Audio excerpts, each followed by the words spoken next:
ಎಲ್ಲರಿಗೂ ನಮಸ್ಕಾರ. ಸ್ನೇಹಿತರೆ, ಇವತ್ತಿನ ವಸ್ತು ವಿಷಯದ ಮುಖಾಂತರ ನಿಮ್ಮ ಜೊತೆ ಮುಖಾಮುಖಿ ಆಗ್ತಿದ್ದೀನಿ.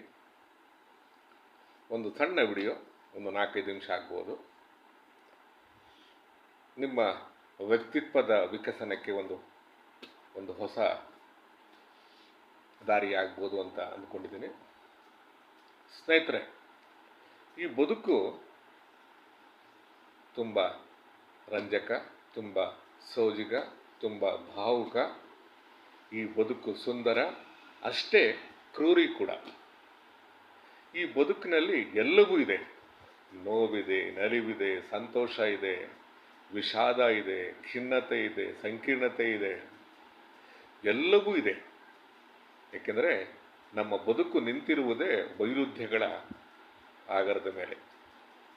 ಇವೆಲ್ಲವನ್ನು ನೋಡುತ್ತಲೇ ನಾವು ಅದರಿಂದ ಹೊರಗಡೆ ಬರಬೇಕಾಗಿದೆ ಮತ್ತು ನಾವು ನಮ್ಮ ವ್ಯಕ್ತಿತ್ವದಲ್ಲಿ ಅಡಗಿರುವ ನಮ್ಮ ಸಾಮರ್ಥ್ಯವನ್ನು ನಾವು ಅರಿಬೇಕಾಗಿದೆ. ನಾವು ಏನು ಬೇಕಾದರೂ ಮಾಡಲು ಸಾಧ್ಯ. ನಾವು ಸಾಧನೆ ಮಾಡೋದಕ್ಕೋಸ್ಕರವೇ ಈ ಜಗತ್ತಿಗೆ ಬಂದಿರೋದು. ನಾವೆಲ್ಲ ಸಾಧ್ಯ ಮಾಡ್ಬೋದು. ಆದರೆ ನಾವು ನಮ್ಮ ವ್ಯಕ್ತಿತ್ವದ ಆ ಶಕ್ತಿಯನ್ನು ಅರಿವು ಮಾಡಿಕೊಂಡಿಲ್ಲ. ಹಾಗಾಗಿ ನಮ್ಮ ಶಕ್ತಿಯ ಸಾಮರ್ಥ್ಯವನ್ನು ನಾವು ಅರಿಬೇಕು ಅಂದರೆ ನಮ್ಮ ಇಚ್ಛಾಶಕ್ತಿಯನ್ನು ದ್ವಿಗುಣಗೊಳಿಸ್ಕೋಬೇಕು ಮತ್ತು ನನ್ನಲ್ಲಿ ಅದಮ್ಯವಾದ ಉತ್ಸಾಹ ಇದೆ, ನಾನು ಮಾಡ್ತೀನಿ, ನನ್ನ ಕೈಲಿ ಆಗುತ್ತೆ ಅನ್ನೋ ಒಂದು ಉದಾತ್ತವಾದ ಹಂಬಲ ಇರಬೇಕು. ಸ್ನೇಹಿತರೆ, ಪ್ರತಿಯೊಬ್ಬರ ವ್ಯಕ್ತಿತ್ವದಲ್ಲೂ ಒಂದು ದೊಡ್ಡ ಅಗಾಧ ಶಕ್ತಿ ಇದೆ. ಆ ಶಕ್ತಿ ಅವ್ರಿಗೆ ಬಂದಿರುವುದಿಲ್ಲ, ಅವರ ಅರಿವಿಗೆ ಬಂದಿರುವುದಿಲ್ಲ. ಅವರ ಅರಿವಿಗೆ ಬಂದಾಗ ಅವರಾಗಿರಲ್ಲ. ಹಾಗಾಗಿ ನಾವು ಸಾಧ್ಯವನ್ನು ಮಾಡಬೇಕು.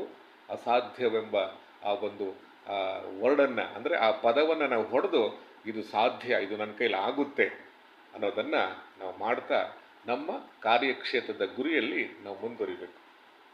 ಈ ಜಗತ್ತಲ್ಲಿ ಯಾರ್ಯಾರು ಗುರಿಗಳನ್ನು ಅವರು ಮುಟ್ಟಿದಾರೋ ಇವೆಲ್ಲವನ್ನು ದಾಟ್ಕೊಂಡೇ ಹೋಗಿದ್ದಾರೆ. ಅವರು ನೋವು ನೋಡಿದ್ದಾರೆ, ನಲಿವು ನೋಡಿದ್ದಾರೆ, ಅವಮಾನ ನೋಡಿದ್ದಾರೆ, ವಿಷಾದ ನೋಡಿದ್ದಾರೆ, ಖಿನ್ನತೆ ನೋಡಿದ್ದಾರೆ.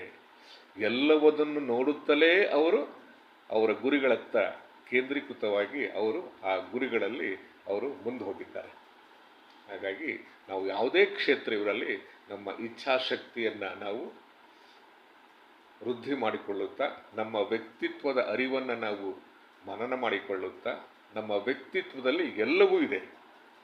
ಆದರೆ ನಾವು ಯಾವ್ಯಾವುದೋ ಕಾರಣಕ್ಕೋ ಯಾವ್ಯಾವುದೋ ಸಬೂಬಿಗೆ ನಾವು ಅದರ ಬಗ್ಗೆ ಯೋಚನೆ ಮಾಡಲ್ಲ.